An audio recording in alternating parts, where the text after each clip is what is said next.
So, good afternoon, everyone. Welcome to Appalachia's Homestead. Hope you're doing well and it's just beautiful for you on this Friday. A lot is going on, but first and foremost, I love you. Welcome back to the channel. If you're here for the first time, thank you for being here. If you've been with me for the past 10 years, I always say this, but thank you, thank you, thank you. So glad that you are here. I've got a video in the hopper right now on some awesome things that I have found at the Dollar General for $1 or less. I love these. I love doing videos like that. They're fun, but they're also a special reminder of, again, you don't have to go out and spend $1,000 today to continue to prepare. Every little bit counts, whether it's for you, your pantry, your back stock, for gifts, to barter with. All that's coming up. But I want to talk about a couple of quick things that I've seen over the past couple of days that I think are very important, and I think a lot of these things are important to you too. Okay, so it's probably been a week or so, but I had a comment from a gal. She was very sweet. She wasn't malicious. This wasn't negative, but this just goes to show, and I mean this in a loving way, so I'm not scolding this person. I'm saying this is advice that I would give my own kids. And so this is what I want to say. So the comment, I'm just going to paraphrase, was that she was very sweet. She loved the channel. She's learning a lot. And that she was going to start preparing next year after she moved. Now, I can't remember if she said she was trying to buy land or what, but she's going to move. She's getting out of if my memory serves, maybe a more suburban area, trying to get out. But she's not going to start preparing until then. That is the biggest mistake you could be making right now. There are different ways to prepare. So hear me out before you go, well, I live in a one-bedroom apartment and I can only stockpile so many things. I get that, okay?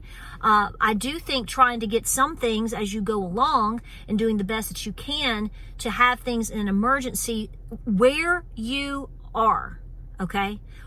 There's a lot going on just today, right now, as I'm speaking. And I want to say this as well, real quick. No matter what happens, whether it's today, tomorrow, 5 years, you question everything. Do you hear me? Don't take anything for what they're telling you.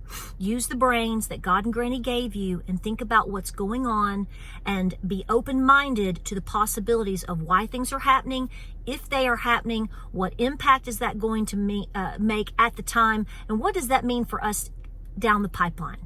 I want to make sure that I've said that, okay? But the fact remains, it still means things could happen. We live in this world now, and so preparedness is everything. So first and foremost, I think people should be as prepared as much as possible wherever they are, however they can be. But if you feel like you are limited or you're going to have to be packing things soon, well, what are other ways to prepare? Well, first and foremost, I'm going to say this.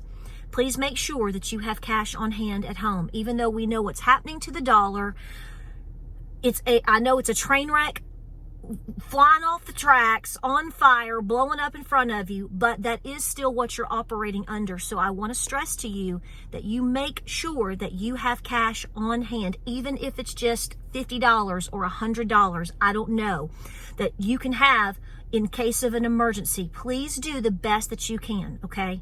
I'm not an advocate for you keeping all of your money in the bank. I have video after video about this over the past 3 years.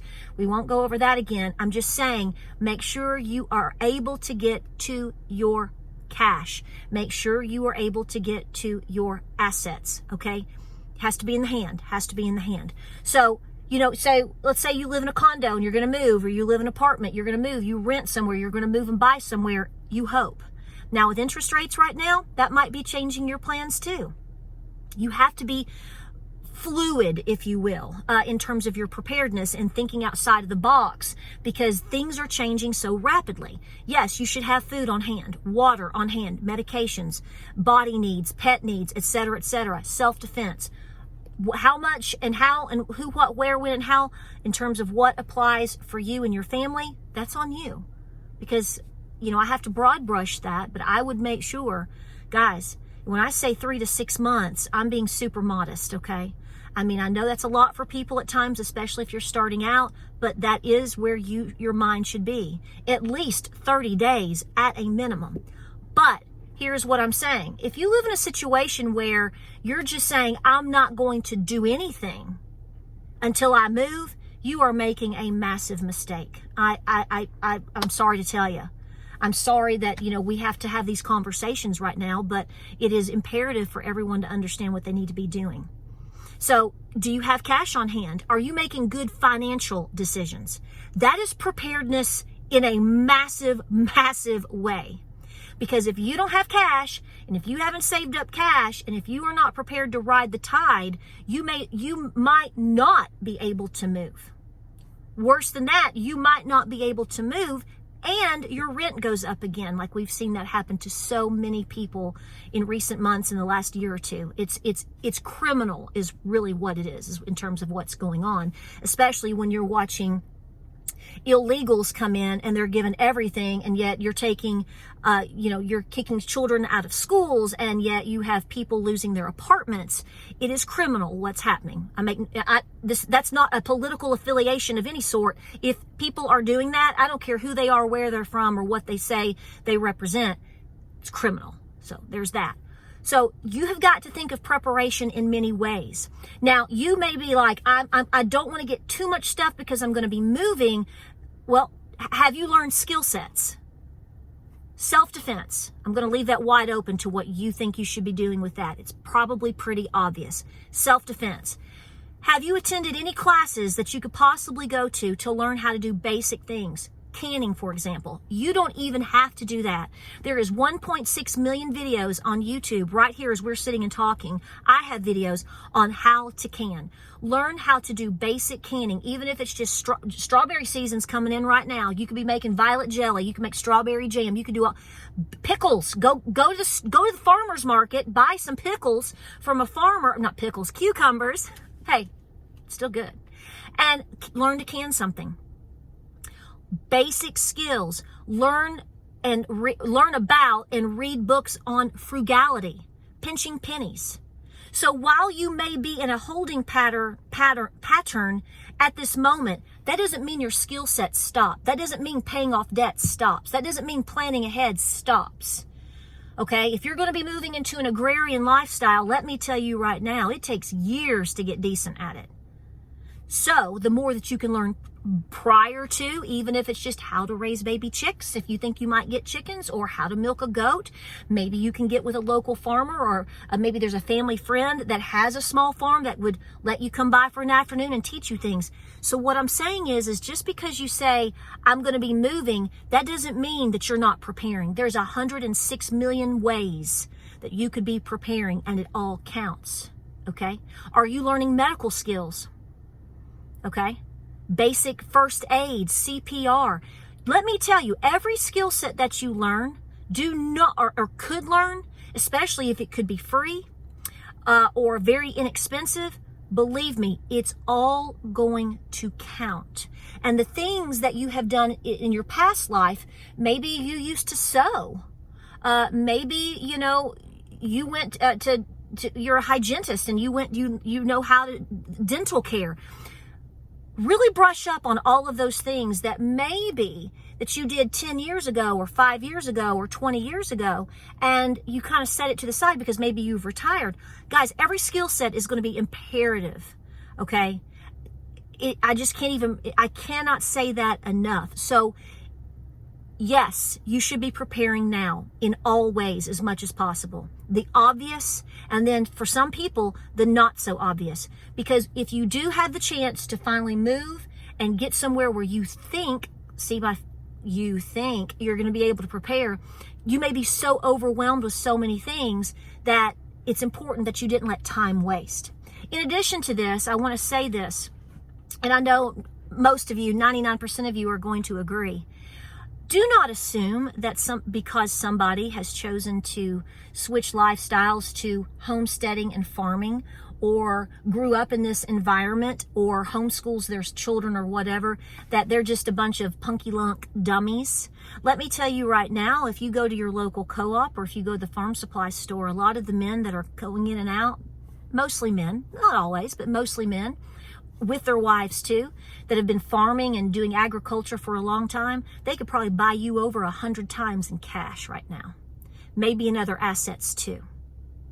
I read a comment where somebody had made the statement of, well, it doesn't matter if I want to go barter with a farmer. They're not going to understand what gold is. Let me tell you right now, that is the biggest mistake anybody can assume about anybody that has gone to trade school or is a farmer, over-the-road truck driver. These people have a lot of life experience. If they had, a lot of them, including myself, we went to school. We are educated. We might act silly on YouTube, but we're very educated. My husband went to trade school. My husband went to, was in the nuclear program through the U.S. Navy. My husband can do a lot of things. I was a microbiology major applying for vet school at the University of Tennessee. So I was also a vet tech assistant, and I also am a graduate gemologist, pearl specialist, jewelry, accredited jewelry professional. I know all about the metals.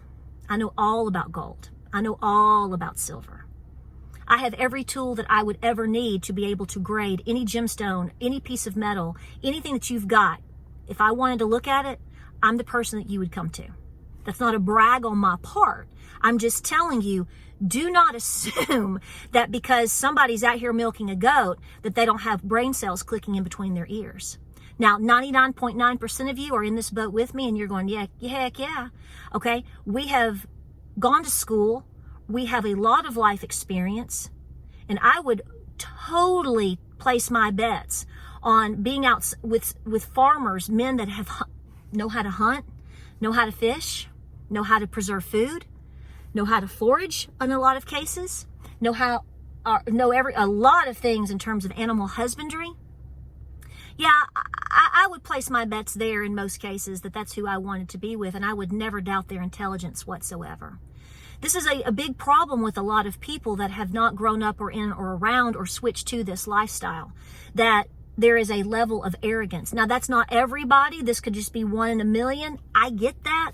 But I'm just saying right now, number one, don't wait till next year to start preparing. And if you are in a holding pattern in terms of how much money you can spend or the things that you can accumulate, do the best that you can with that. Be smart, but learn the skills, because over here, don't assume that because somebody knows how to milk a goat or knows how to, can vegetables or raise tomatoes, doesn't know medical care, first aid. My veterinarian, he's his country's cornbread. He has his own farm, has his own children, went to the University of Tennessee. He can do anything. And his advice, even loosely in conversation, in terms of medical care for people, is pretty superb. And he farms as well. Yeah, I'd like to be around him. So I know everybody knows this that probably is here with me, but for the newer folks that are coming in, don't ever make those assumptions about anybody. A lot of these men and women have been in trade school. They're electricians. They're plumbers. They know how to weld. A lot of these people know how to butcher their own animals. Obviously, a lot of homesteaders and farmers do that. But just because we might roll around in the mud a little bit with the cows and the hogs a little bit because that's our lifestyle, doesn't mean we can't work through an emergency, and it doesn't mean that we can't see through hard times. Look at the lifestyle of your great-great-grandfathers. Mine went to Camp Gordon, World War I, worked on a farm over here, didn't have 2 pennies to rub together, 6th grade education. But because of his lifestyle and because the way that he was raised and because they were so poor at the turn of the century, I'm talking dirt poor, literally. Never owned a home until after the Depression. A small home, 2-bedroom home. He was one of the best trainers at Camp Gordon.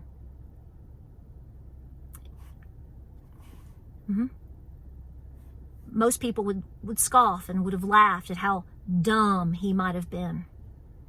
His ability to be able to train men and his ability to work with firearms probably saved a lot of men.